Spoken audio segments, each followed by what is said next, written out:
Karen's son spat in my daughter's hair. Then Karen grabbed her by the braid and sliced it off, right there in the middle of the bookstore, like she was pruning a weed, not humiliating a 10-year-old child.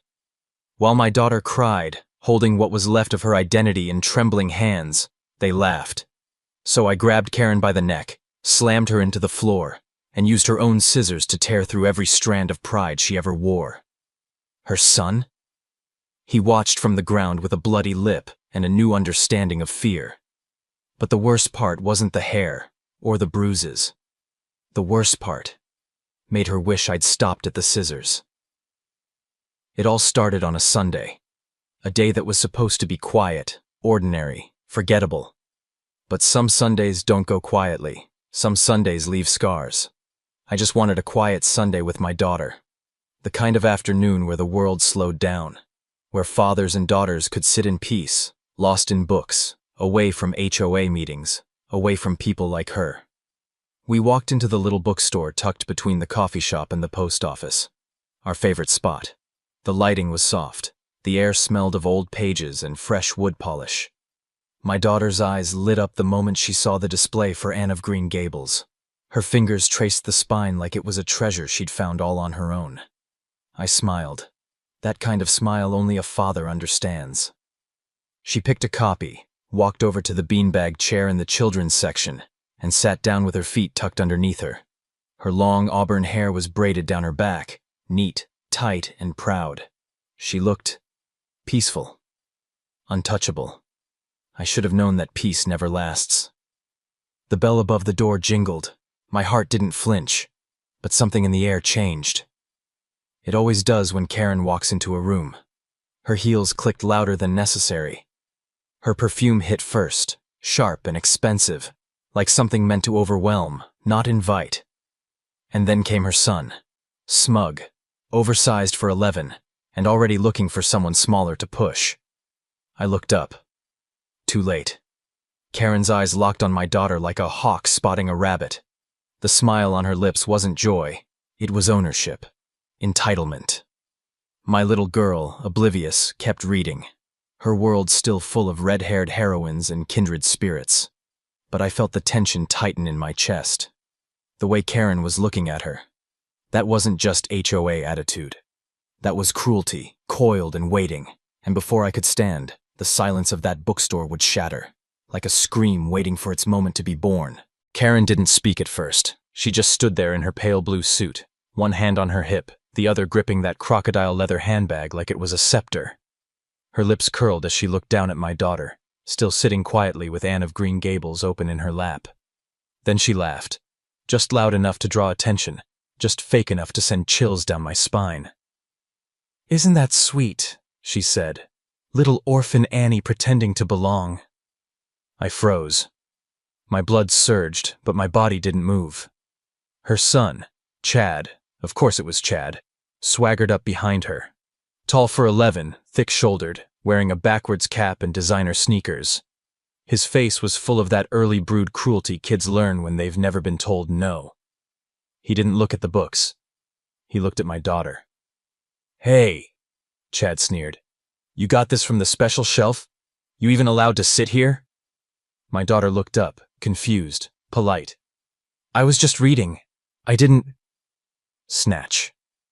Chad ripped the book from her hands. "This one's mine now." Before she could react, he spat. Right into her braid. A glob of thick saliva landed across her hair like a wound. She gasped. Not a scream. Just a broken inhale. I stood. Fast. But Karen was faster. She closed the distance in 2 strides, towering over my daughter like some queen over a servant. "Do you know what happens to little girls who take seats they don't belong in?" she hissed. I was 3 steps away. She reached into her purse. I thought it was a phone. It wasn't. It was a pair of travel scissors. Chrome. Sharp. Real. Before I could say her name. Before I could cross the aisle. Before anyone around us even understood what was happening. She grabbed my daughter's braid and sliced. Snip. A clean, violent motion. Not by accident. Not in warning. But in punishment. My daughter screamed. Sharp, shocked, humiliated. A thick lock of hair fell like rope onto the carpeted floor. Karen held it up like a trophy, smiled like she'd won something. There, fixed her. Now she looks like where she came from. The whole store fell silent. I didn't. I kept walking. My heartbeat slowed. My hands curled into fists. There was no more thinking. No more standing still. She had crossed into my world now. And in my world, when you hurt my child, you don't walk out the way you came in. Karen still held my daughter's braid in the air like a trophy. Her eyes scanned the room, daring anyone to speak. Her smirk said she didn't expect a challenge, and never had. You people are so sensitive, she scoffed. It's just hair. It'll grow back, unlike standards. My daughter was sobbing now, her small hands clutching the back of her head, trying to make sense of the loss, of the humiliation. That braid had taken her weeks to grow, to brush, to be proud of. It was her identity, her confidence. And Karen severed it like it was garbage. And Chad, that smug little stain of a boy, was laughing. You look like a sick dog, he snorted, wiping tears of amusement from his eyes. Something inside me cracked. Not snapped. Cracked. Like a foundation shifting right before the collapse. I took one step forward. Karen finally noticed me moving. She turned slowly, like she didn't believe anyone would dare approach her with anger. Like her position in the HOA made her untouchable. Oh, Dad's here, she smirked. Coming to file a formal complaint? I didn't answer. She tilted her head and actually chuckled. If you had raised her with a little discipline, maybe this wouldn't have happened. That was it. No more words. I moved. Fast. I ripped the heavy hardcover from the nearby classics table, a full-volume Oxford Dictionary, and swung it with every ounce of fury that had been building since I saw that braid fall. Crack! The book smashed square into Chad's face. His head snapped backward, body crumpling into a shelf of coloring books. A thud, a whimper, silence. Karen screamed. I didn't stop. I turned to her. She stumbled back. For the first time in her entire life, Karen looked afraid. You laid hands on my daughter? I growled, voice shaking with rage. You cut her hair like she was nothing? Then let's see what you're worth when I cut. She tried to speak. I didn't let her. My knee slammed into her stomach. Air exploded from her lungs. She bent over. I grabbed her by the back of the neck and drove her face down into the table. People screamed. Books fell. But no one moved to stop me. Because they knew. This wasn't revenge. This was justice. And I wasn't finished yet. Are you still watching? Because it's about to get worse. Much worse. Comment yes if you're still here. I need to know who made it this far. Karen's cheek hit the oak table with a thud. Books slid to the floor. Her scream caught in her throat as I slammed her down again, just to be sure she stayed there. Get your hands off me! She gasped, flailing. I pressed harder, my palm grinding her skull into the polished wood. You should have thought about hands before you put yours on my daughter, I growled, my voice low and burning. She twisted under me like a trapped rat, but I didn't let up. From the corner of my eye, I spotted the scissors, still gleaming, lying near the children's shelf where she'd dropped them. Her trophy, her weapon, the tool she used to humiliate a 10-year-old girl.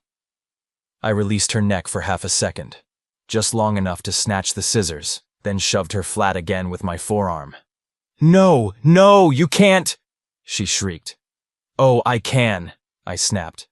You think you're above everyone? Think you get to cut people down and walk away untouched? I yanked her up by her hair, her real hair, not a wig, not extensions. She screamed, her feet scrambled. I didn't care. Please, that's my actual hair. I didn't mean, no. You meant every second of it, I said, dragging her to the middle of the floor. You looked her in the eyes. You smiled when she cried. You knew exactly what you were doing. I slammed her knees to the floor, towering over her as she knelt. She tried to rise. I kicked the back of her thigh, dropped her again. Then I held up the scissors, opened them with a sharp click. Her eyes widened. Wait, please, I'm sorry, I didn't know she was your daughter. Doesn't matter who she is, I said coldly. She's a child, and you're a goddamn monster. And then I started cutting. I didn't aim for style. I aimed for destruction. I hacked uneven chunks out of the crown of her head, sliced sideways through waves of her overpriced salon-dyed hair, tore through the back so deeply the blade scraped scalp.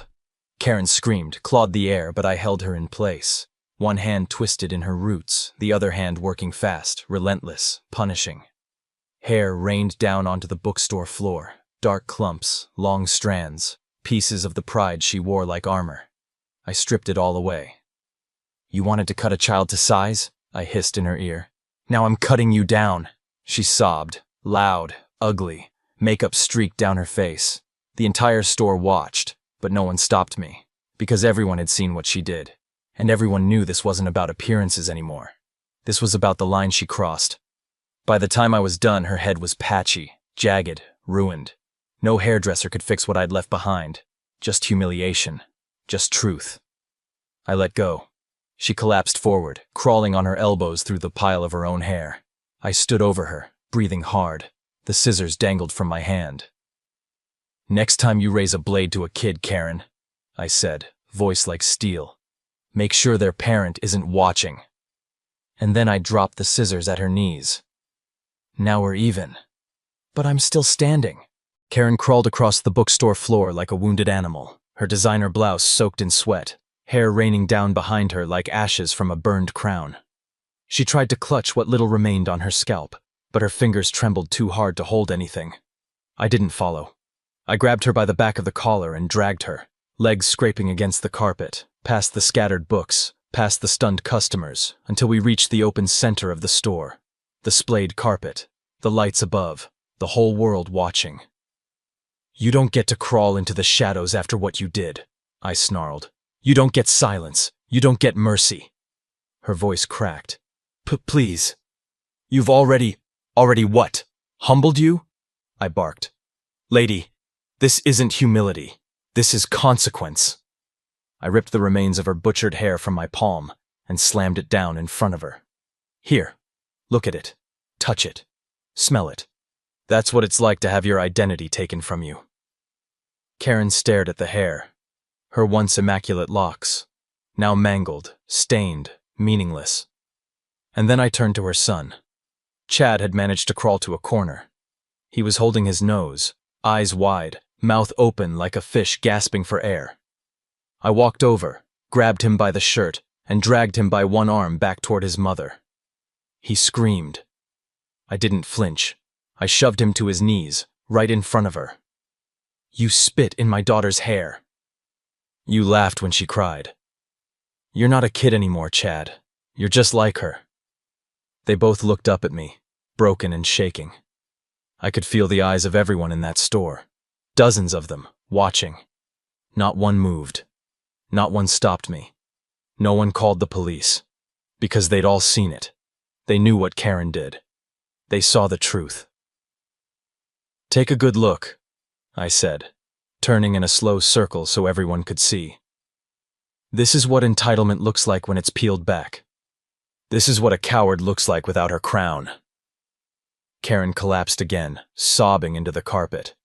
I stood over her, calm, my voice steady now. "You didn't just cut my daughter's hair. You tried to cut her dignity, so I cut yours." I took a step closer, leaned down until she could hear every syllable. "And just so we're clear, this wasn't revenge. This was a lesson, delivered loud, sharp, and permanent." Then I turned my back on her, left her there, kneeling in a storm of her own making, surrounded by the shattered remains of her ego and the silence of a room that no longer feared her. She wasn't Karen the board member anymore. She was just a wreck of a woman with butchered hair and a legacy she'd never recover from. And I wasn't done. Karen was still on her knees when I turned back around. Her hands trembled over the piles of her ruined hair. Her makeup had bled into her cheeks, her lipstick smudged like war paint. She looked up at me with wide, panicked eyes, like she was finally realizing what it felt like to be small. But it was too late for realizations. I stepped forward, slow, heavy. "You think this is over?" I said, my voice low. "You think you can break a child, Rip her apart in front of strangers and just cry your way out of it? She shook her head, mouthing something. I didn't care what. I reached down, grabbed her shoulder, and yanked her up to her feet. She stumbled. I didn't wait. I spun her around and slammed her back against the table she had once stood beside like royalty. The same table where she had looked down on my daughter. Not anymore. She tried to push back. I caught her wrist mid-air and drove it flat against the surface, face inches from hers. You carved humiliation into my daughter's life, I growled. So I'll carve it into yours. I released her just long enough to grab the edge of the table with both hands, and then I flipped it. Hard. It crashed backward into the self-help shelf. Books exploded like shrapnel, raining down across the floor. The shelves groaned, swayed, then collapsed, spilling hundreds of titles in a deafening avalanche. Karen dropped to the floor, gasping, cowering under the storm of falling books. But I wasn't finished. I stepped forward, towering over her now, breathing through clenched teeth. You don't get to call yourself powerful, I spat. You don't get to sit on HOA boards and play queen while you attack a kid from behind with scissors like a damn coward. Karen tried to speak, but her voice was cracked, empty. So I did the talking for her. I raised my boot. Not to break bone, but to break something deeper. I stomped. Right into the pile of books next to her trembling body, right beside her face. The impact shook the floor. She screamed and fell completely flat, shielding her head. I crouched low. Let me be clear, I said. That sound? That was your last shred of respect. I didn't break your skull, Karen, but I broke your kingdom. I stood, looked around the store. No one clapped, no one spoke. They didn't need to. They had witnessed the fall of a tyrant, and the rise of a father who refused to let his child bleed alone. And I hadn't even walked out the door yet. I didn't run. I walked out of that bookstore with my daughter in my arms, her head resting on my chest, her face tucked into my collar, where no one could see her cry anymore. But everyone had seen what came before. Phones had been raised, cameras had rolled. No one tried to stop me, not a single person, not even the clerk behind the counter, because they all knew. It wasn't just rage, it was justice, and it was long overdue. The first video hit social media within 15 minutes. A 10-second clip. Me dragging Karen by the collar across the carpet, her hair falling around her like shredded silk. Captioned simply, HOA. Karen cuts a kid's hair. Dad cuts her life in half. It blew up. Fast. Faster than I expected. Faster than I wanted. 24 hours later, Karen's name was trending in 5 states. People slowed down the footage frame by frame. They analyzed her expression. They posted comparison photos. The before at HOA luncheons, smiling, well-groomed, pearls around her neck. And the after, on her knees, hair butchered, face pale with fear. There were interviews, reactions, commentary videos with dramatic music and bold fonts. Hashtag Karen got cut. Justice. Dad. Scissors. Of truth everywhere. Then the real fallout began. The HOA board released a public statement. They called her actions abhorrent, unauthorized, and grounds for permanent dismissal. They didn't mention my name, but they didn't need to. The school her son attended, they expelled him within 48 hours. Hostile conduct toward another student, the official letter said. I heard he cried in the hallway. Good. The salon she spent $400 a month at? They posted a viral TikTok. We don't cut the innocent, we cut ties with the guilty. Petty? Maybe, but satisfying. And Karen? She tried to post a video. A tearful apology, blaming stress, migraines, a misunderstanding. But no one believed her. The comments shredded her. You planned that. You brought scissors. That wasn't a mistake. That was a power trip. You got what you gave. She deleted her account that same night. I didn't say anything online. I didn't need to. The world had seen. The video was my voice. The silence was her sentence. And the next morning, as I walked my daughter to school, with her hair freshly evened out, head held high, and a brand new braid forming again, an older woman from down the street passed by. She didn't say anything, just raised her hand, gave me a silent thumbs up. I nodded, because the war wasn't over. But the world had picked a side. Karen didn't leave the house for 5 days. She kept the blinds shut, her porch light off, but the world outside didn't go away. Packages arrived and were left untouched. Flyers appeared on her lawn. Resign. Stay away from our kids. Scissors belong in salons, not in your hand. Her HOA mailbox overflowed with complaints. Ironic, considering she'd written most of the rules they now use to crucify her. Poetic, really. Then came the HOA emergency meeting. I wasn't invited, but I didn't need to attend. The outcome was predictable. Karen was voted out unanimously. The motion took less than 3 minutes. The HOA board posted the results the same night, publicly stating that her behavior had violated the standards of community conduct, decency, and basic humanity. She lost her title. Her security codes were revoked. Her HOA parking space was reassigned. Even the neighborhood watch group removed her from the chain. She was no longer Karen the president. She was just Karen the pariah. It didn't stop there. At school drop-off, parents whispered. Some pointed. Some didn't bother hiding it. One mother took a selfie with her own daughter holding a sign. We braid with love, not scissors. I heard Karen tried to go to the grocery store. Someone followed her aisle to aisle, filming her as she reached for shampoo. You don't need that, the person muttered. Hair's gone, so's your reputation. She left her cart and ran. Then came the final break. Her husband, quiet, retired, used to being a silent accessory to her power games, filed for legal separation. Emotional damage to the family name was what the attorney cited. She fought it, and lost. She lost the house next. Not legally, she still owned it, but no one wanted her there. Children crossed the street rather than walk past her yard. HOA members pretended not to hear when she asked for help clearing leaves. Someone graffitied her fence. Sharp mouth.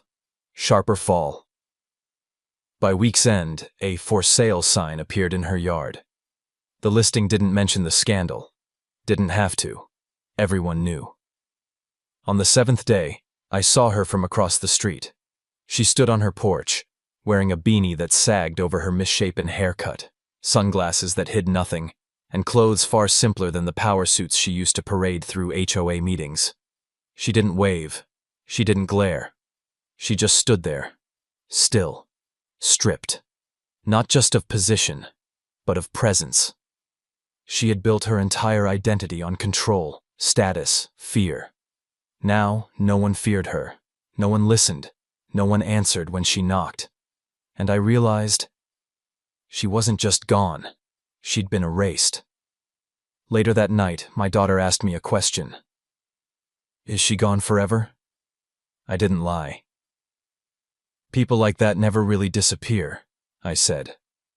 But sometimes when the world sees who they really are, they can't come back the same. She nodded, quietly. Then climbed into bed, her new braid tight and clean. Karen lost more than a title. She lost the one thing she thought was untouchable, her grip on everyone around her. And by the time she realized it, no one was left to hold on to her. I didn't expect to see her again. Not after the sale sign went up. Not after the moving trucks came in the middle of the night, like shame needed to be packed privately. But life has a way of giving you one last look at the things you thought you buried. It was cold that morning. Overcast. I was sitting at a red light 2 blocks from our street, coffee in hand, radio off. My daughter was humming quietly in the back seat, hair braided neatly, windows fogging gently with her breath. That's when I saw her. Karen, standing alone at the bus stop by the edge of the highway. No car, no HOA pin on her jacket, no sunglasses, just Karen. A canvas duffel at her feet, a beanie sagging over uneven patches of still-growing hair. Gray hoodie, torn jeans, no makeup, no armor left. She looked smaller, shrunken, like someone had drained the air out of her spine. She didn't pace, didn't fidget, just stood perfectly still, staring down the road as if willing the bus to arrive faster, before someone saw her. But she saw me. For a second, just one, we locked eyes through the windshield. She flinched, then looked down, hands stuffed into her hoodie pockets, chin tucked low, no words. And she knew. She knew I had every reason to roll down my window and unload on her, to spit every insult she once used, to laugh, to mock. But I didn't, because there was nothing left to say. I had said it all in action. I had said it with the scissors, with the stomp, with the silence of a community that finally stopped looking away. And now she stood there, not as a villain, not as a victim, but as what happens when arrogance detonates in its own hands. The light turned green. I didn't look back. That night, I tucked my daughter into bed. She didn't ask about Karen again. Didn't need to. Her world had been restored, not because I erased the pain, but because she knew I stood between her and any hand that dared reach again. They say hair grows back. And it does. But so does power, if it's earned the right to return. Karen never earned that. She cut a child to make herself feel taller. So I cut her down to truth. And the last time I saw her, she was the quietest thing on the street she once tried to rule. Hair grows back. That's what they say. And for the most part, it's true. Strands can be trimmed, damaged, or even torn away. But given time, patience, and care, they return. But dignity, respect, safety, those take more than time to rebuild. They take protection. They take love. And sometimes, they take war. What happened in that bookstore wasn't just about hair. It wasn't just about a pair of scissors or a spoiled boy who thought cruelty was funny. It was about what happens when someone crosses a line. When they think their status, their HOA title, their money, or their last name gives them permission to wound a child and walk away smiling. That line, it wasn't invisible. Karen saw it, and she stepped over it anyway. I didn't act because I wanted to be a hero. I didn't plan it. I didn't even speak. I moved because a father shouldn't have to explain to his daughter why the world let someone shame her for being small, for sitting in the wrong chair, for having the wrong last name. Because when someone cuts your child, physically or emotionally, you have two choices. You either let it slide, or you stand up and make sure it never happens again. And yes, maybe I went too far. Maybe I should have taken the high road. But if I had, Karen would still be walking into places like she owned the ground beneath her heels, and my daughter would still be brushing her hair in silence, wondering if she deserved what happened. Now she knows the truth. She wasn't weak. She wasn't wrong. She just ran into someone cruel, and her father made sure that cruelty didn't walk away clean. If you're still watching right now, I have a question for you. Have you ever had to stand up for someone you loved when no one else would? Tell me in the comments, yes or no. I want to hear your story. I want to know you're out there. If this story hit something in you, if you felt the weight of justice, of anger, of that fierce kind of love, then do me a favor. Hit the like button, subscribe if you haven't, and turn on notifications so you're here the next time the world needs a little more truth and a little less silence. Because sometimes the only thing standing between evil and a child is someone willing to pick up the scissors and cut back.